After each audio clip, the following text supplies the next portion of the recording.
In this video I'm going to take a look at how we can produce the same digital clock as the previous video in the tkinter playlist, but doing so using a computer program that's object orientated in nature.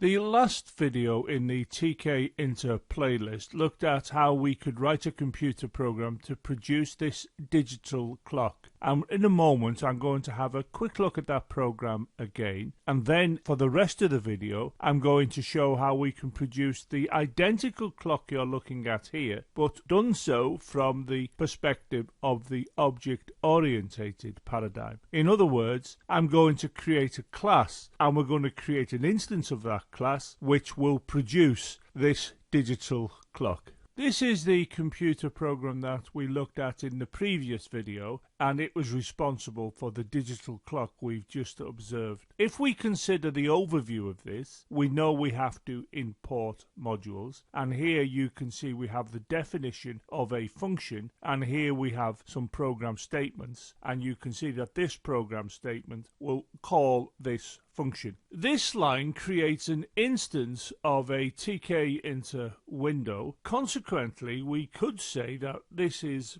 belonging to the object orientated paradigm, but in fact the way as a programmer I am writing this code, I'm doing so from the procedural paradigm, because here you can see I'm using a function, and the code here at this line is responsible for calling this function. So I'm building up a computer program that is procedural in nature, because you can see that we're dealing with functions, not methods and classes, which is what I'm going to move on to later in this video. Let's do a walk through this computer program. This is the line to execute first, and this creates an instance of the window. This line will set the title of that window to this string digital clock. On this line we're creating an instance of the label that takes in as one of its parameters this, which is the name of the window created on this line. Consequently, the label created on this line is associated with this window, and of course here you can see we set the font to Arial size 80, the background color to black,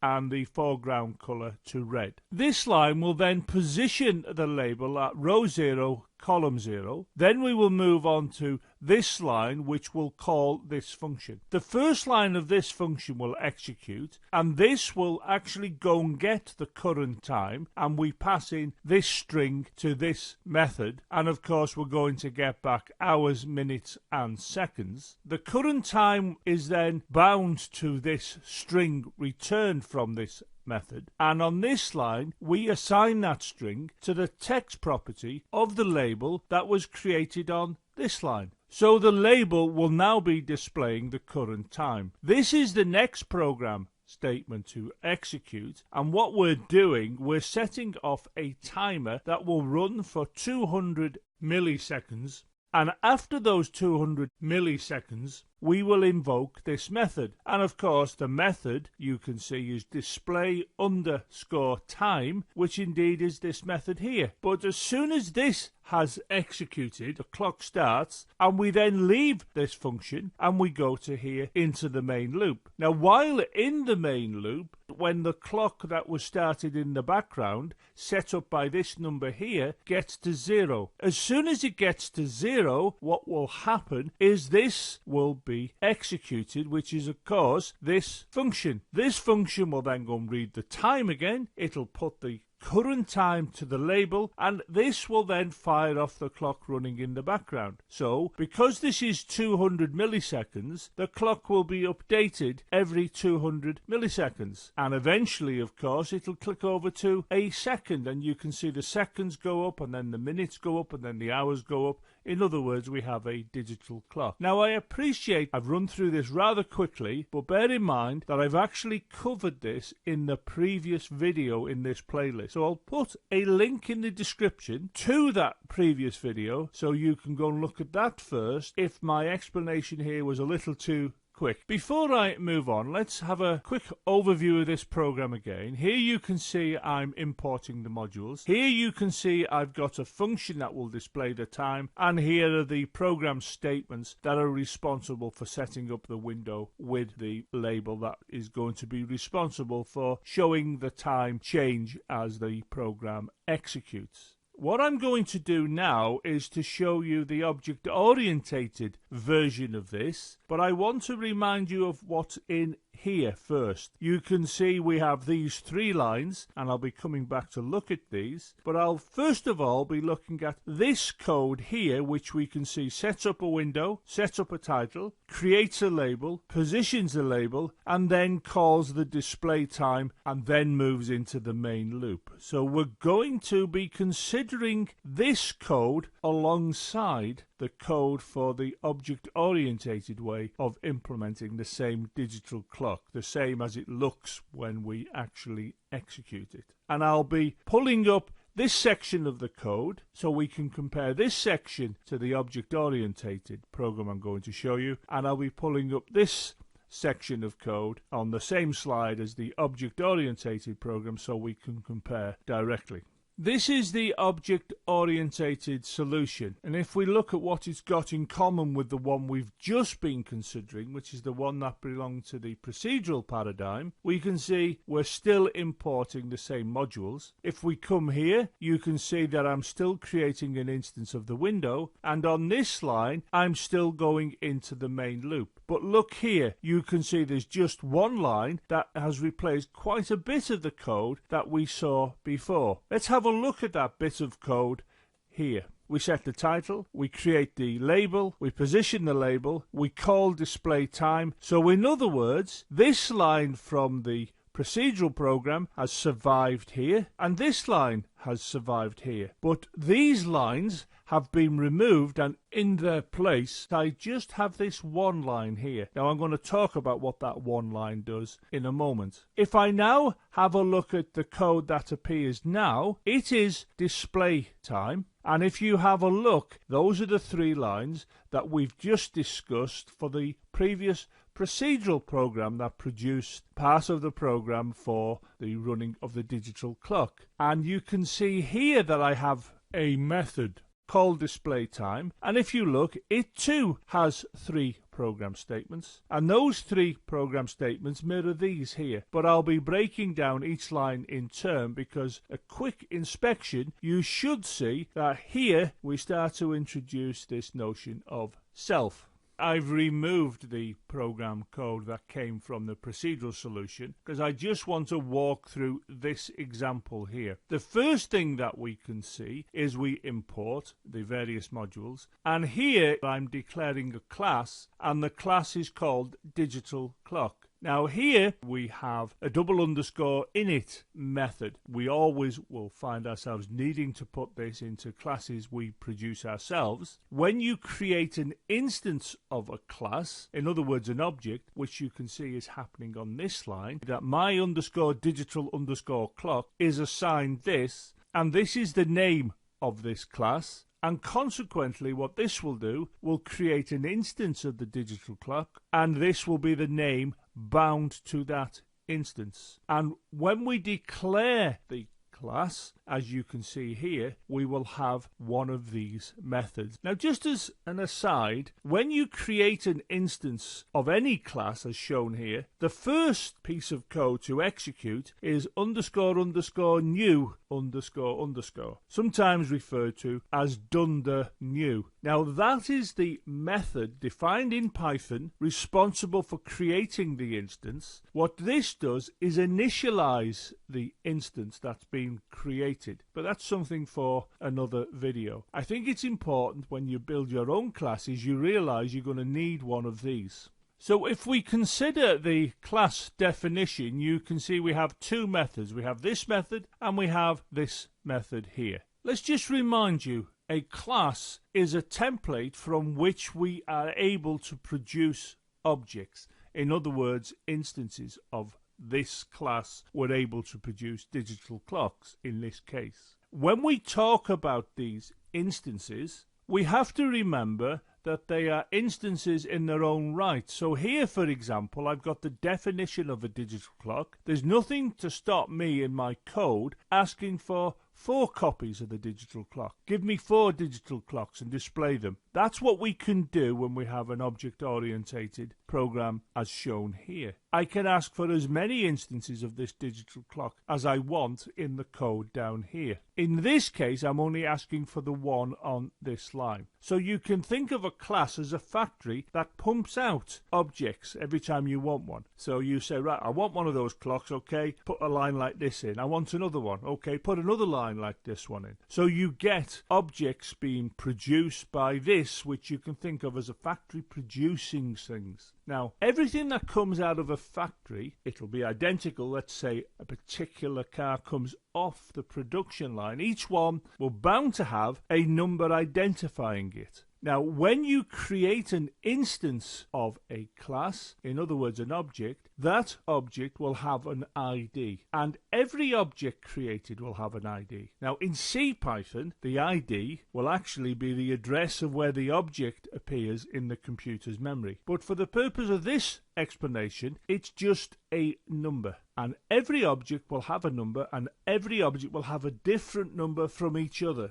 This line is responsible for producing an instance of this class. And when that instance is created, the done-the-new method is called, and this new method will create the object and will be responsible for obtaining the unique identifier for that object. The done-the-new method then calls this method and gives it the ID, and the ID will be stored here. Now you may be saying, well, I can't see this done-the-new method here. Well, no, that's correct. Your responsibility as the programmer is to produce this. This goes on behind the scenes of Python. So what we can say is when you create an instance, as this line is showing you, this self here you can think of as automatically receiving the ID of the object that's being created. So the object will now be identified by this name self. Instead of you having to think about what the number is, this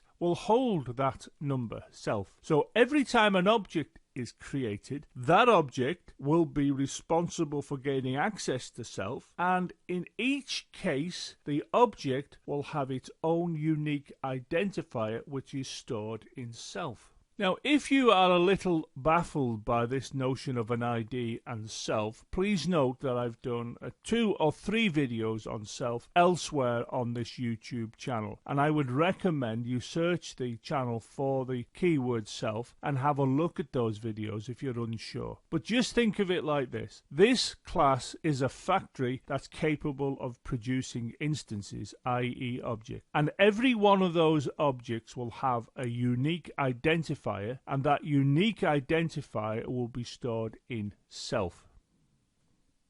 So let's do a run through of this computer program. This is the first line to execute, and we know this is going to create a window that I've decided to call my_window. So this will be the name bound to the instance of the window that this has created. This line will create an instance of the digital clock, and if you have a look in brackets, what we're passing in is the name that's bound to the instance of the window that was created on this line. Now, where does this go? Why am I passing this in? Well, what I'm doing, I'm saying I want you to produce a clock that's going to be on this window. So this then gets passed to here. So this method identifies this window created on this line by this name. So in other words, this created the window, this passed the name bound to that window to here, and now the window is known by this name. And of course this self is there because it, as I've already said, we can think of as being automatically given the ID of the object that this line is creating. Now here on this line, I'm taking this name, putting it here. So this now is the name bound to the instance of the window that was passed in here. And you can see that I'm assigning that to this name. And what you can see I've put in front is self full stop. And that's because I want this window which was in fact the window created here, to be bound to the instance of this class. In other words, this is the name of the window for the instance of the digital clock, the object of the digital clock that this line has created. On this line, I'm now referring to this window, and you can see I'm altering its title to digital clock. On this line, I'm creating an instance of the label, and I'm giving that the name clock_label. But of course, because I have to identify this label with the instance I've just created, I have to put the word self in front of it. And here you can see I'm sending a message to this instance, which is the clock label, and the word self's in front of it, because again, we're referring to the instance of this class that I'm producing, hence the need to put self in front. But we're still dealing with the label that was created on this line, and you can see that's the name bound to the label, so I've had to use the name again here, and I'm invoking this grid method, which will put the label at row 0 and column 0. And here, what you can see I'm doing, I'm calling the display time, which is this method here. But note, in front of this line, you can see we have the word self, because this is the method that is going to belong to the specific instance created on this line. So the word self has to appear. You can now see that I've added this snippet of code to the slide, and this snippet of code was taken from the procedural program. And if we consider the first line, you can see that that appears here in the object-oriented program, and these lines here do not appear in this position. They have effectively been replaced by this one line. So let's look to see where this has gone, this line, where we set the title of the window. Well, come up here and you can see this is where we set the title here. We're passing in digital clock, no different to what we passed in here, but note what I've got in front of this is self.thewindow. Now that here was my window. Now the reason why I haven't got my window here is because if you look at when I created the instance of the digital clock, this is the name of the window that was created on this line, and that window is passed to here, and then I assigned that window's name, which was bound to the instance of the window, to this name here. So this is the name I use here. But to all intents and purposes, this line is doing exactly what this line did. It's just that in essence this name has been changed to this name within the initialization routine. If I now come to here, you can see I'm creating an instance of the label. And if I come to the object-oriented program, I'm doing exactly the same. Of course, if you look at the name here of the label, it's clock_label. Whereas here, there's the clock_label, but of course I had the word self in front of it. So in effect, I've changed this name to this name within the initialization routine. But furthermore, if you come here and you look at the name of the window that the label's going to be associated with, it's my_window. Now compare that to this, and you can see that is self the _window. But this name here is the name that I have effectively given this. And of course, this got its name from here. In other words, I created this window, I passed that window to here. This line takes that window and gives it this name. That's essentially what's happened. Of course, what we are doing, we're passing around object references. Now, there's a whole video on that if you wish to have a look at it, on parameter passing and how when we pass parameters in Python, we're passing around object references. If we now come on to this line where we position the label that was created here, when we come up here, you can see we're doing the same thing. We're using the grid method as we did here, and we can see we've got row equals 0 and column equals 0 in the procedural code, and I've got exactly the same thing here. Of course, when you come back to the procedural code, you can see this is clock_label, but of course, it's got a new name here, hasn't it? It's got clock_label as part of the name, but of course we have to shove this self in front of it. But in essence, this line and this line are positioning the label on the window. Now, if we consider this line in the procedural code, you can see it is calling the display_time function. Whereas if we come to the object-orientated program, you can see here it looks like we're doing the same. We're calling the display underscore time, but in this case it'll be the method because it appears within the class. But look in front, we had to put the self dot because we'll be referring to the current instance of the digital clock. And then we find ourselves leaving this method. And of course, where do we return to?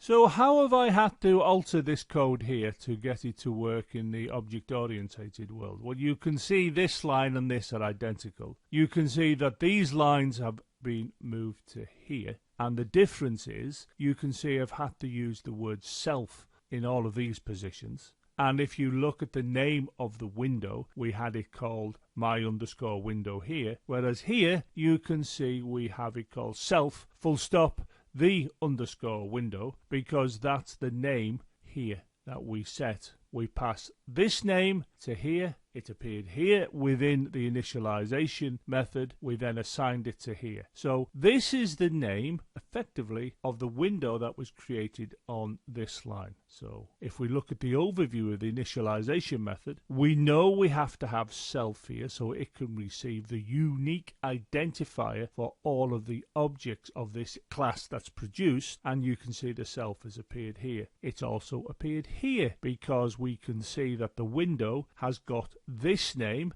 as shown on this line here. This is the code taken from the procedural program, and you can see it's the display time. And now if I look at the object-orientated program, you can see I've got the display time here. Now what's the difference? Well, let's have a look at the procedural one. You can see I've got brackets here. Whereas if I come to the object-orientated one, I've got brackets here, but it's got the word self in. Why has it got the word self there? Because we're saying that this method is going to be associated with the instance that's been created on this line. And this holds that unique identifier for the object that's created on this line. Where this line, when I say has the object, it has a specific instance of the class, the digital clock class. Now we know this line is responsible for getting the current time because it invokes this, passing in this string, and of course this will return the string of hours, minutes and seconds, and this is then the name bound to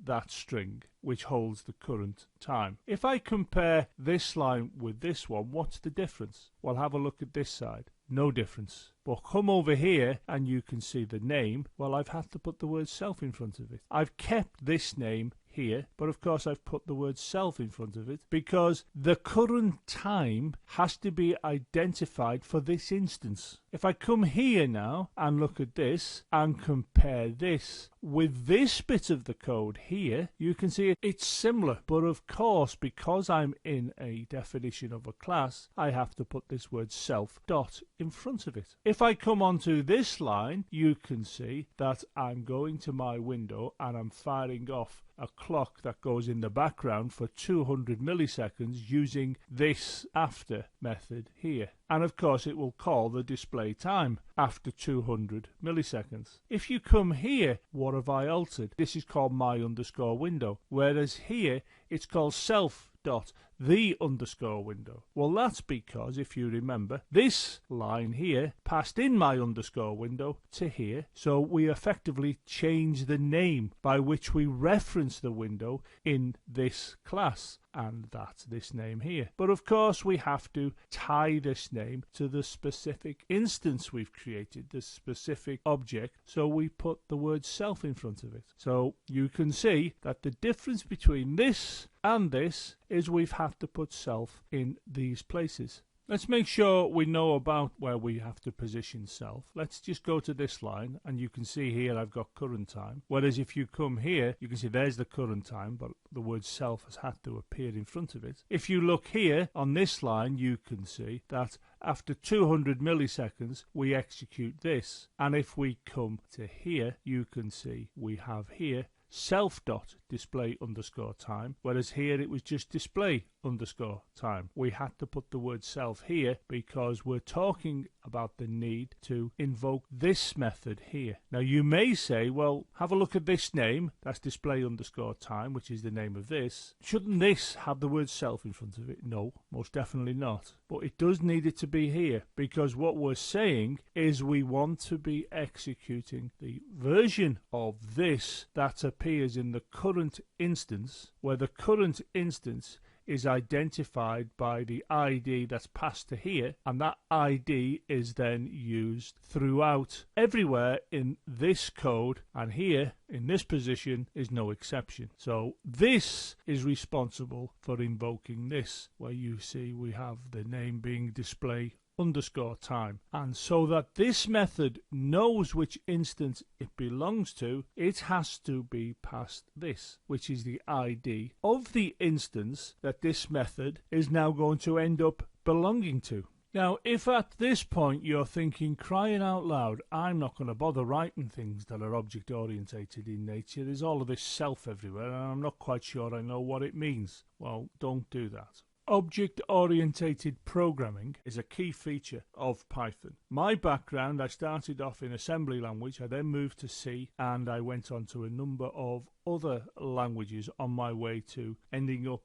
enjoying Python as a language for writing code. And when I initially moved on to object-orientated program a long time ago, I used to sit there thinking, blimey, this is a pain. What's going on? Why am I having... Oh, I just don't get it. And as soon as the penny dropped, however, it meant that when I then got involved in writing systems, which involved systems analysis, design of systems, and coding of systems, I found myself moving away from procedural paradigms to object-orientated paradigms because it became a more natural way of thinking about systems. And I find myself, when I write my own code, doing nearly everything in the object-orientated paradigm. My advice is you really do need to know both, and the other one that's quite important is the functional paradigm, but that's something I won't be coming on to for quite a long time. But bear in mind that this may seem overwhelming in terms of I've got all of these selves everywhere. Why am I bothering doing this when I've had a digital clock working very, very straightforwardly? I had a function, I had a bit of code, and it worked. Here, I'm going to produce exactly the same runtime, but I've had to produce a method that initializes an object. I've got to produce another method here that replaces the function I had before, and I've got to insert all of these selves. But the result is you will have a class, and that class will give you a digital clock, and all you have to send to that class is the window that you want the digital clock to appear on. Consequently, if you want 10 clocks, you just pass to each instance that you want, each clock that you want, the window, and say, yeah, there's a window, give me a digital clock. Now, I'm not going to do it, but as an exercise, have a think about how you would have more than one digital clock using the procedural approach to coding, and see if you can avoid using global variables when you do that, because you really should never use global variables. There are occasions when you need to, but even then I would use a singleton class, because I would stay with the object-orientated paradigm. But if there is a worry in your mind that, well, I think I'll just stick to procedural coding, I would strongly advise against. Understand, obviously, the procedural paradigm, but also work on the object-orientated paradigm. Bear in mind that I've done a lot of videos on the object-orientated paradigm where I've gone into some detail about self. What I'm going to do now, I'm going to remove the snippets of code from the procedural paradigm, and I'm going to do a walk through the object-orientated program, which gives us the digital clock.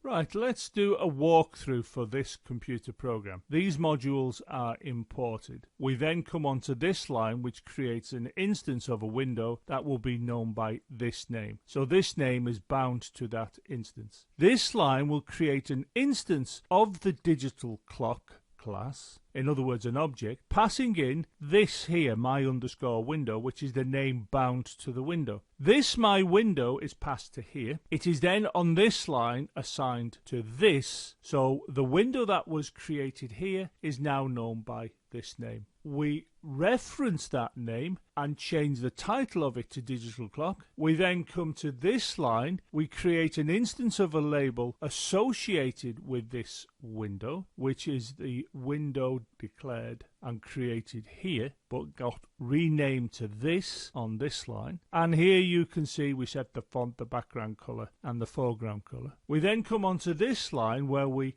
position this label with this method, and then we call this, and what this will do is call this method. This line creates the current time to be associated with this name, so this is the name bound to the current time. We then take that name and we assign it to the text property of the label that was created here during the initialization method, and then we find that the current time will be displayed in that label. We then come to here and we use this method to set a clock running in the background for 200 milliseconds. Then this finishes executing, and consequently we return to here into the main loop. Now the main loop now sits there waiting for events to occur, and of course as a user I could click on the minimize, the maximize, or shut down the digital clock, but also because of this line I've set a clock running in the background. After 200 milliseconds this main loop gets interrupted, an event takes place, the event being this counted down from 200 milliseconds, and because of this line the code to execute is this. Now this name refers to this method. Consequently we go and get the current time.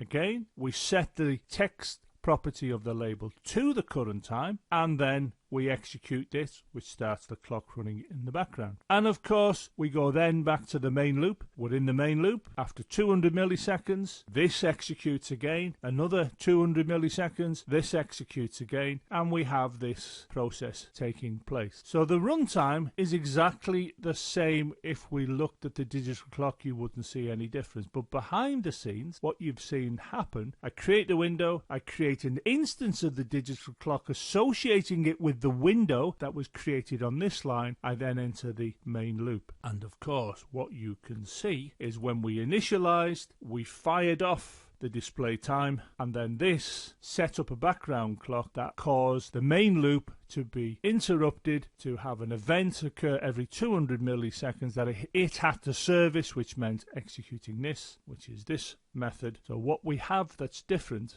we have the initialization method here building the clock. We have this updating the label on the clock that was built here. This initially fires the display time, and we have a runtime which is identical to the runtime we got when we did it procedurally. And the main change is we've had to use this word self everywhere, as you can see in the places that I'm highlighting now. So here is the computer program we've been discussing, and what I'm going to do now is to fire it off by pressing F5, and you can see that we get this digital clock and it's happily counting up in seconds, as you can see. Let's consider this computer program, which is almost identical to the program we've been looking at so far. Here you can see I'm importing the modules. This is the digital clock definition that we've looked at so far in this video. And here you can see that I am creating an instance of a window, and on this line I'm creating an instance of the digital clock that takes in the window created on this line. So I'll get a digital clock being displayed. Here you can see I've created another window that in fact I've called another underscore window, and that will create a window, and on this line you can see I'm creating an instance of the digital clock that I'm passing in the window that was created on this line, and this is the name that's going to be bound to that instance of the digital clock. Consequently, if I run this computer program, which I can do by pressing F5 on the keyboard, we will get the following, and you can see I've got two digital clocks running. So hopefully you can see by putting the code for the production of a digital clock into a class as shown here, I was able to create an instance of the digital clock here and another instance of the digital clock here. And all I had to do was to have two windows created, and to this one I passed in this window, and to this one I passed in this window. Of course, if I wanted 3 digital clocks, hopefully you'll be able to decide what you would need to do to have 3 instances of the digital clock running, and I'll leave that as an exercise for you. Also, as an exercise, see if you can get 2 digital clocks or maybe 3 digital clocks running if you were to use the procedural approach to the production of the digital clock. Check out the supporting website for these videos. In addition, why not follow me on Twitter, as I issue a tweet every time I upload a new video.